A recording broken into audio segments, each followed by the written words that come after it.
అపమృత్యు మంత్రములు కొన్ని ఉంటాయి.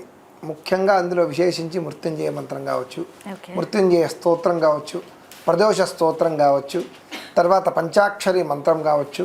ఇవన్నీ కూడా అపమృత్యు దోషాలను తొలగిస్తాయి. అయితే విశేషించి అపమృత్యు దోషాలు తొలగిపోవాలి అంటే ప్రత్యేకంగా కొన్ని వృక్షములతో తయారు చేసినటువంటి దీపములు ఉంటాయమ్మా.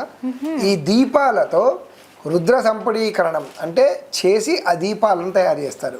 ఈ దీపాలలో ఆవాల నూనె వేసి ఎవరికైతే అపమృత్యు దోషం ఉందో వాళ్ళు 3 రంగుల వత్తులను కలిపి దీపాన్ని వెలిగించాలి.